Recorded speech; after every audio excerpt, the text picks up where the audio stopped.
Hello, boys and girls. This is Teacher Leo. Como é que vocês estão, galerinha do Dinâmica, galerinha do sexto ano? Estão todos bem? Espero que sim, galera.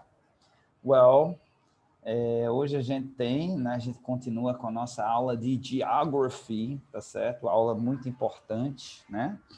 E como geography é geografia em inglês, é importante a gente falar. Geografia também a gente trata de assuntos da atualidade, não é verdade? E quando a gente trata de assuntos da atualidade, a gente tem que falar sobre o que está acontecendo nesse momento, né, pessoal? Que é essa questão aí de mais um lockdown. Né? A gente tem mais um lockdown pela frente aí. A gente vai ter que ficar um tempo aí em casa, né? O governo diz que é 10 dias, a gente tem aquela ligeira impressão de que não são 10 dias, de que são mais do que 10 dias, e a gente vai, né, pensando assim, poxa, e agora? Né? A verdade é a seguinte, gente, é que provavelmente não vai ser só 10 dias, eu estou na esperança, eu sou um eterno otimista, tá? Então eu estou na esperança de que eles vão provavelmente dar mais uma semana. Eles disseram que ao voltar dia 28, eu acho que vai dar mais uma semana, a gente deve estar voltando depois da Semana Santa. Eu acho que o que o governo deve estar querendo fazer é o seguinte, é pelo menos baixar a quantidade de pessoas sendo internadas para poder as UTIs não ficarem sobrecarregadas. E aí a gente tem condição de ir administrando. Eles também estão aumentando, né? Estão voltando aqueles hospitais de campanha, estão voltando. Então, eles estão aumentando a quantidade de UTIs, esperando dar uma baixa, né? Para poder reabrir a economia, a gente voltar a vida da gente ao novo normal, né? E aí a gente dá sequência à nossa vida até pelo menos a bendita da vacina chegar. Eu espero que quando ela chegue já não tenha uma variante que já não adianta mais, não é verdade? Mas eu acho que a gente volta depois da Semana Santa. Vamos torcer a favor. Mas o que eu queria falar com vocês, boys and girls, é o seguinte: é sobre a importância da gente fazer o lockdown. Eu já estou triste pelo seguinte, porque o governo fez um lockdown meia bala, digamos assim. Um lockdown que, né, não é um lockdown de verdade. Vai abrir agência de carro, vai abrir loja de eletrônico, um monte de coisa vai abrir. Então, se era para fazer um lockdown, e um lockdown em 10 dias, por que não fazer um lockdown de uma vez só? Então, eu queria pedir a vocês, tá? Porque vocês podem pensar que não, mas vocês são grandes influenciadores. Podem não ser influenciadores digitais ainda, né? Vão ser, quando estiverem por dentro das redes sociais, né? Mas vocês são, sim, grandes influenciadores, influenciadores das pessoas com as quais vocês convivem, com papai, com mamãe, com vovô, vovó, tio, titia, os vizinhos, pessoal da região.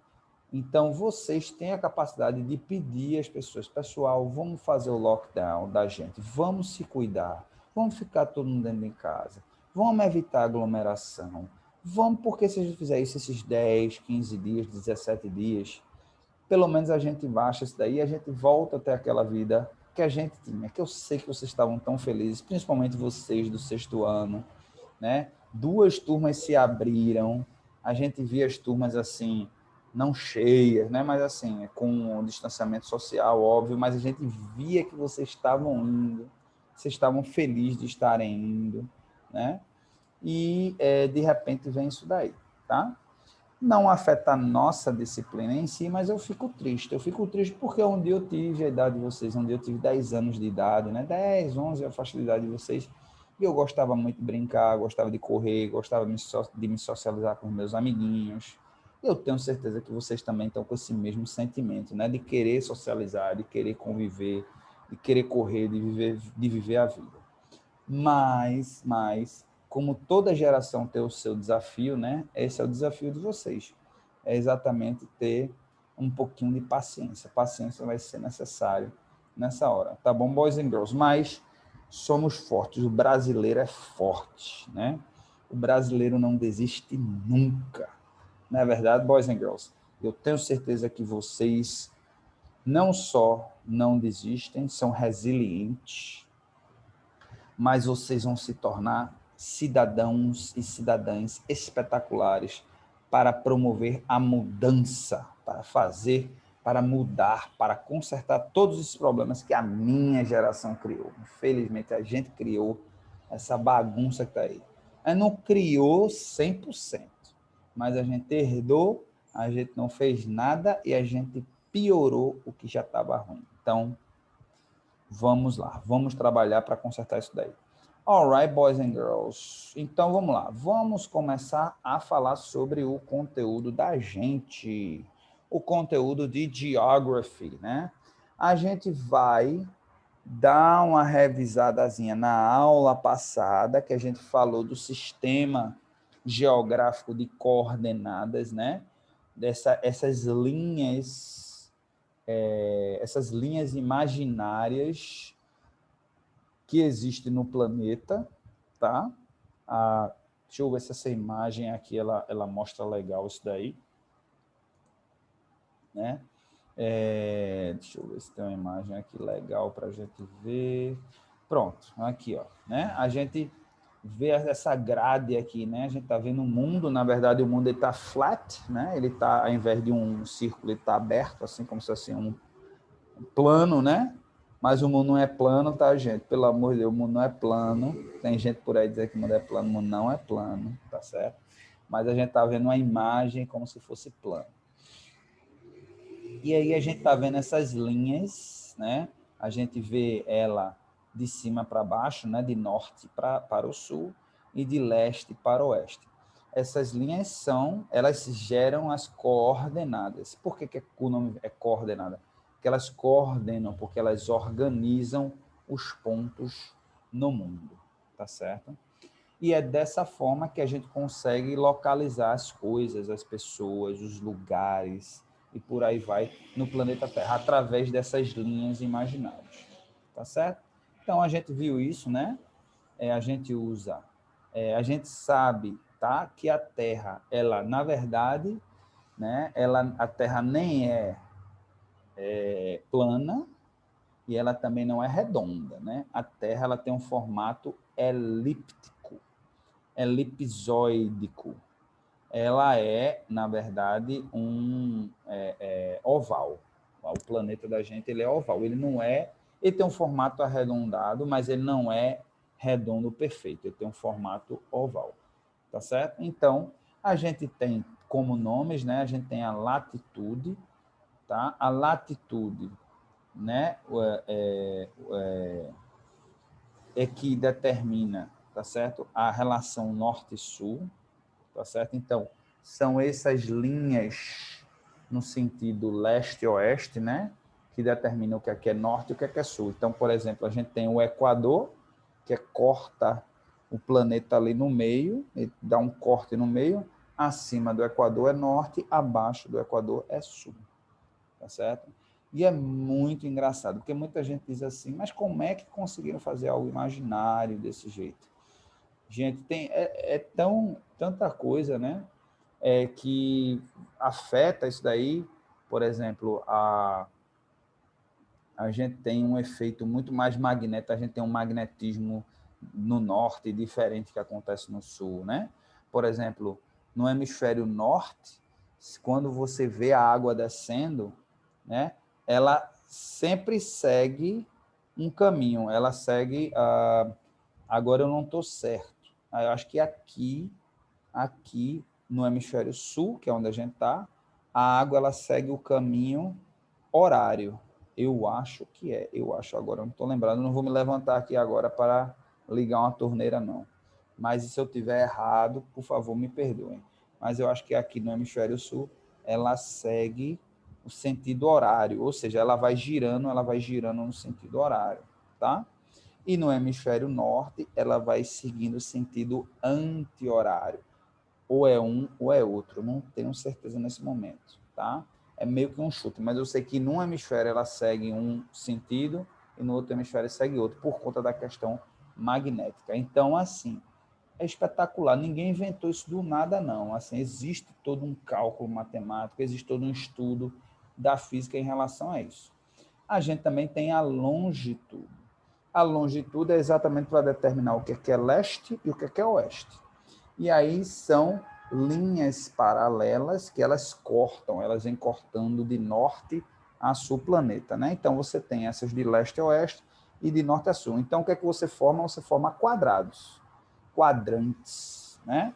Então esses quadrantes exatamente eles servem para localizar as coisas dentro do mapa, tá certo? E a gente também tem elevation, né? A elevação, ela também ela influencia também nessa geolocalização, tá certo? Ela também tem essa influência. Eu não sei se vocês sabem disso, né? Mas tem a questão aí também da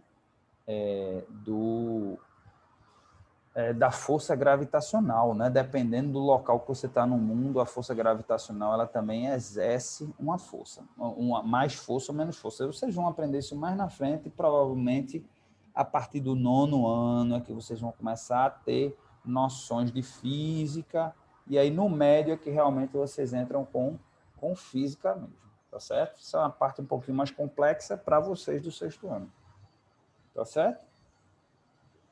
Então, vamos lá em cima um pouquinho da história, né?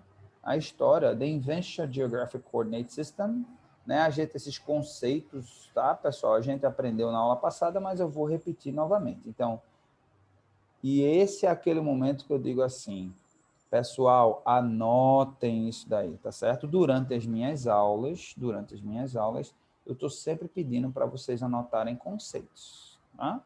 Nessa aula aqui e todas as outras aulas, eu sempre pauso e digo, pessoal, anotem esse conceito aqui. Então, agora você vê que eu sublinhei, né? Sublinhei não, highlighted, como é que é highlighted? Eu selecionei, né? E coloquei Geographic Coordinate System.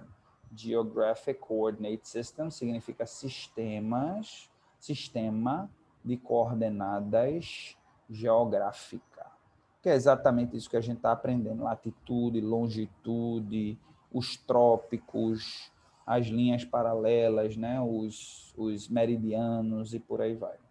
Tá? Então, vamos para a questão da história aqui. Então, a invenção, né, das coordenadas foi, né, a gente deve agradecer a essas pessoas, Eratosthenes of Cyrene, tá certo? Que foram os primeiros, né? A geografia lá do passado, são geógrafos daquela época, tá certo? Um século depois, essa pessoa chamada Hipparchus of Nicaea, ou Nicaea, melhorou esse sistema, né? E aí você tem, ó, e as pessoas, veja só, naquela época não existia nada dessa tecnologia, né? Não existia nada de nada, as pessoas usavam o conhecimento deles astronômico para poder fazer esses cálculos, tá? Então, é algo que realmente é incrível da gente imaginar, né? É incrível. Hoje, a gente não consegue se imaginar sem um GPS, né? A gente não consegue se imaginar se localizando sem um GPS. Imaginem que um dia não existia nem ferramenta, nem próximo do que era um GPS, as pessoas tinham que calcular a localização delas. Algo bem interessante. Tá bom, boys and girls? Então, seguindo em frente aqui, tá? Seguindo em frente, a gente vem aprender agora aqui sobre Global Positioning System. Anotem esse conceito aí, Global Positioning System significa sistema de posicionamento global, ok? Ou, como a gente gosta de chamar, de GPS. Vamos aprender um pouquinho sobre o GPS, que é essa ferramenta espetacular, que é usada por tantas e tantas e tantas pessoas, né? Eu mesmo uso direto para trabalhar, para verificar se está tendo trânsito, né? Eu muitas vezes estou voltando no trabalho, coloco no GPS para ver se está tendo trânsito, para ver se o GPS me indica uma rota alternativa, né? Então, às vezes, a gente não dá valor, né, a certas coisas, a certas tecnologias, mas é incrível como elas funcionam. E vamos entender como é que funciona um GPS? Então, vamos lá. The Global Positioning System, originally Navstar GPS, a satellite-based radio navigation. Então, é um navegador, né? Basicamente uma ferramenta de navegação, tá? Ele, a princípio, de radionavegação, né? Ele, a princípio, ele começou a ser usado por aviões, por embarcações, tá? Para geolocalizar, para identificar outras navegações, outras embarcações ou alguma coisa que tivesse no meio do caminho, para eles se comunicarem, dizerem assim, eu estou indo por esse caminho, então você já não pode passar mais por esse caminho nesse determinado horário. Vocês já pararam para pensar quantos aviões existem, né, no planeta, né? E como eles não batem um no outro, né? Porque eles têm exatamente esse sistema de georreferenciamento, de eles se comunicam entre si para que não haja colisão, para que eles saibam que eu posso passar por aqui porque não tem nenhum outro avião passando por aqui. Parece até, não, mas é muito difícil passar um avião aqui, outro ali. Talvez aqui em Recife a gente não veja tanto, ou aqui em Olinda, né? Porque também lá, quando você está na Zona Sul, lá em Boa Viagem, né? Você está próximo ali do aeroporto, que fica na Mascarenhas de Moraes. Eu acho que ali é considerado... Acho que ali é considerado... Que bairro é aquele? Imbiribeira, né? Acho que ali é considerado Imbiribeira. Você vê sempre. Mas em países, por exemplo, como Estados Unidos,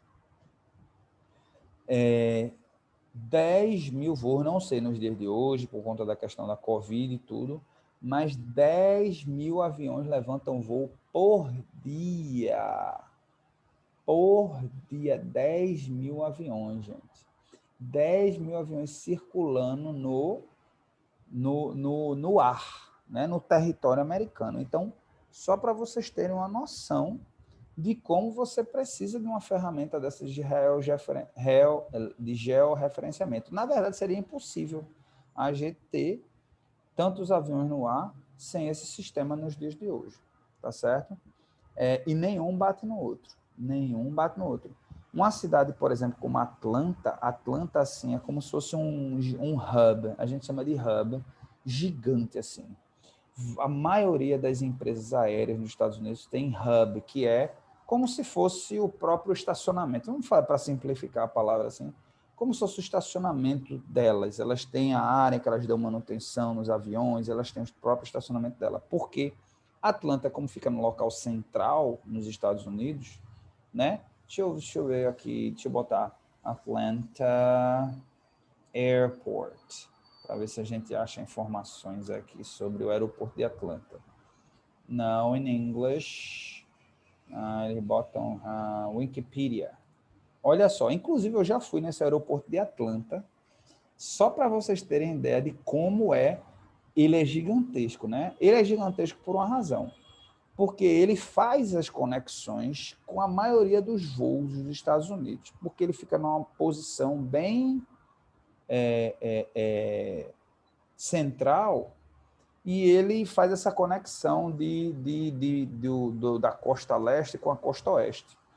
Então, eu já fui, né? Já fiz uma ponte aérea da Flórida para Atlanta e de Atlanta para Massachusetts, para Boston. E eu desci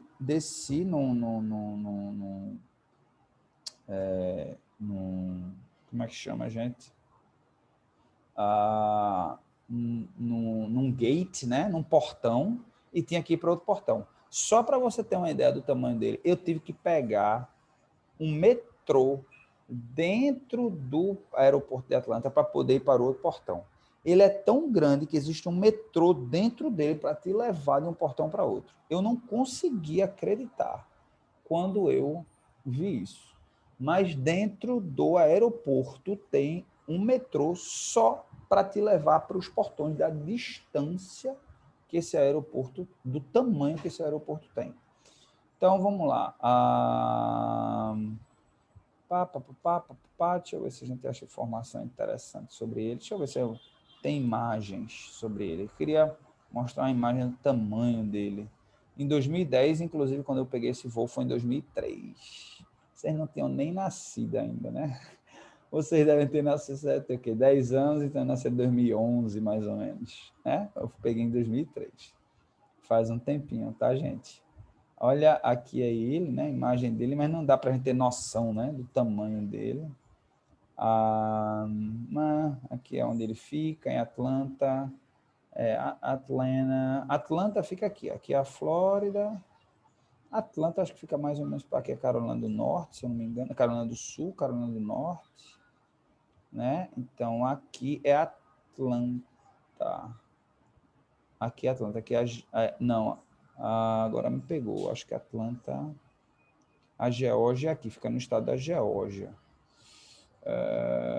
Me pegou agora. Me pegou. Eu acho que é por aqui, Atlanta. Fica mais ou menos por aqui. Então, ele faz essas pontes aéreas aqui na costa leste, né, que é gigantesco, e também na costa oeste, de aviões que vêm para cá e vice-versa, aviões que vão para lá. Então, aqui, você viaja, né, por todo o território americano. Então, tem muitas pontes aéreas.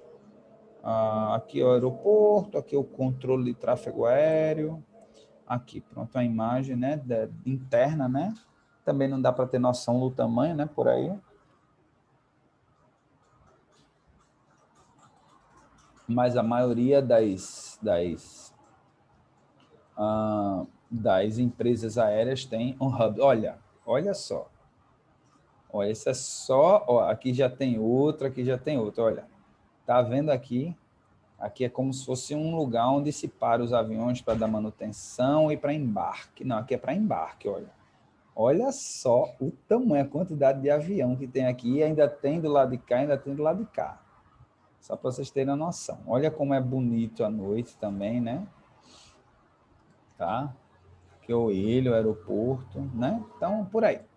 Bom, voltando, né? A gente aqui precisa desse sistema de georreferenciamento para a gente poder seguir, para poder os aviões eles seguirem em frente, tá certo?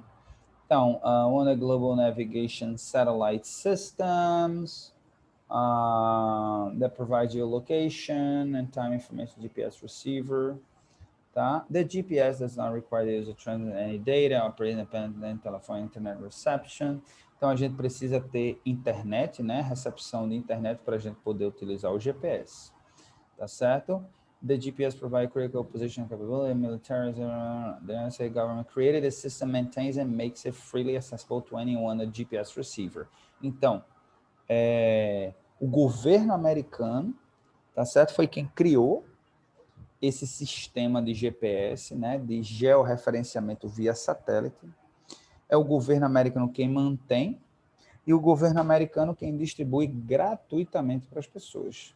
Né? Basta você ter um equipamento que recebe aquela informação de GPS que você tem acesso gratuitamente.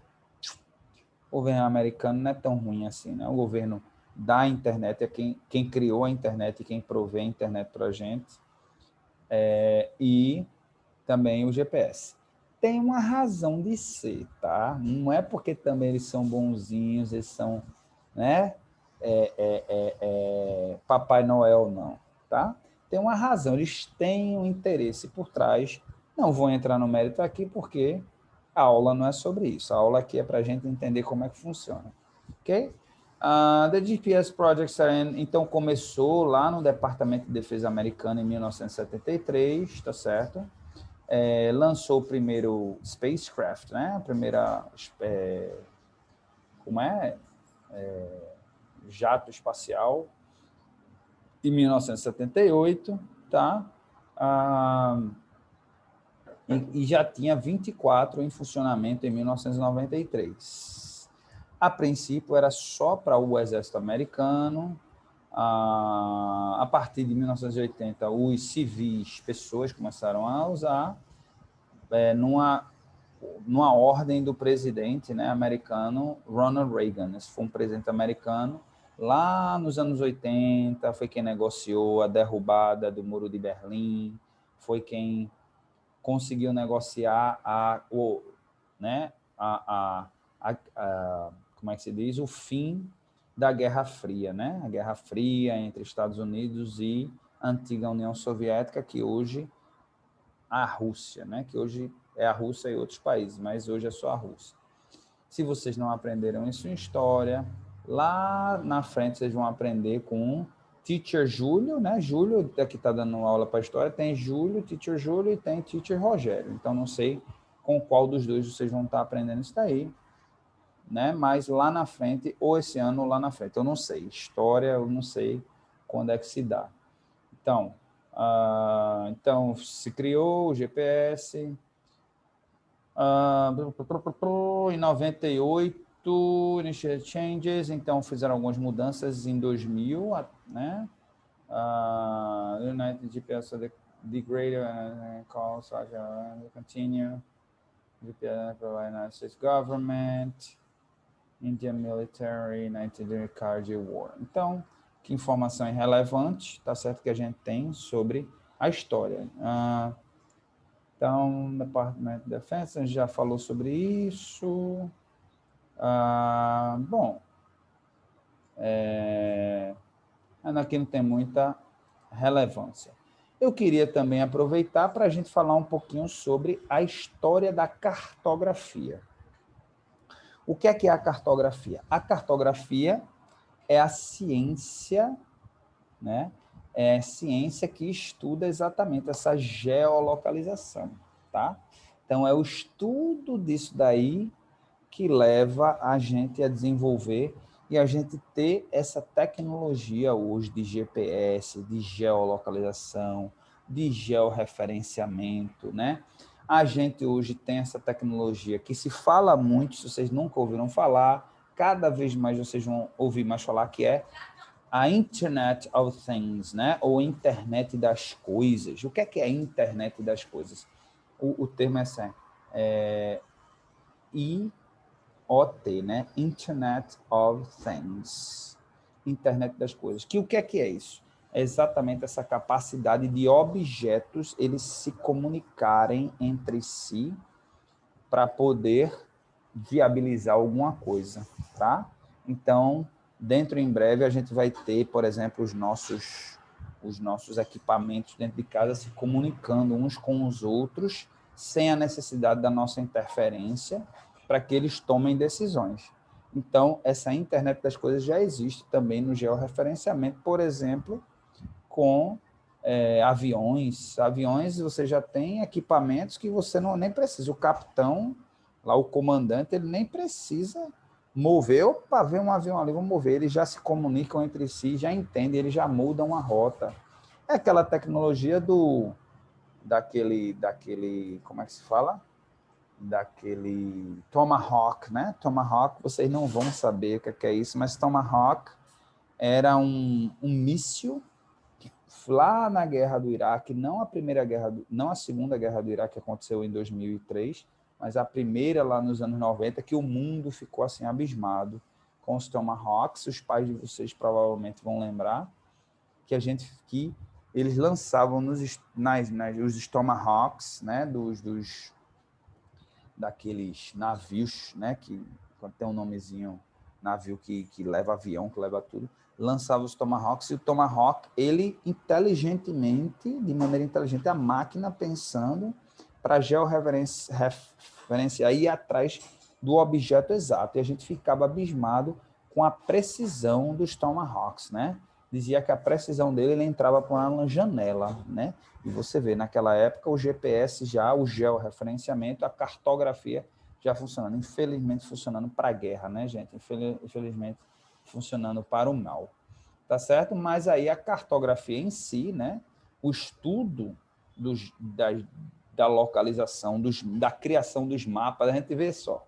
A gente hoje fala em georreferenciamento, em GPS, mas no começo tudo era o que? Era um mapa, né? A cartografia é basicamente isso, é o estudo e a prática de se fazer e de se usar mapas, combinando ciências, né, técnicas.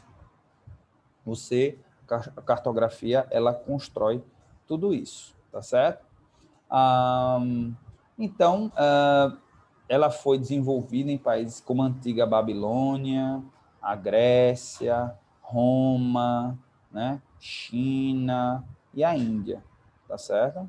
Então, é uma história que é uma ciência, né? Se algum de vocês um dia pensar em fazer engenharia, existe essa engenharia lá na Universidade Federal, não sei se existe em outro lugar, mas eu sei que na Universidade Federal existe uma engenharia chamada engenharia cartográfica, que é uma engenharia que você estuda como usar esses recursos, como esses recursos funcionam, e desde o básico até usar referenciamento através de estrelas, através de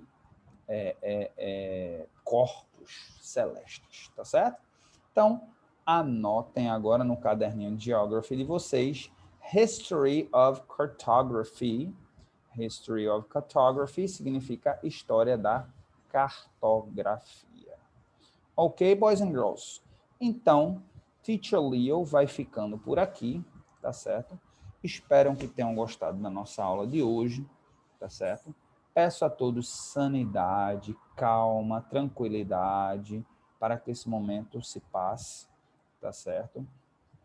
Gostaria de lembrá-los que o caderninho de Geography é o amigo de vocês nessa jornada da nossa disciplina. Então, tenham eles em mãos para poder anotar, fazer as anotações direitinho, tá certo? E o propósito da nossa aula de Geography é exatamente esse, é criar, fazer com que vocês se acostumem com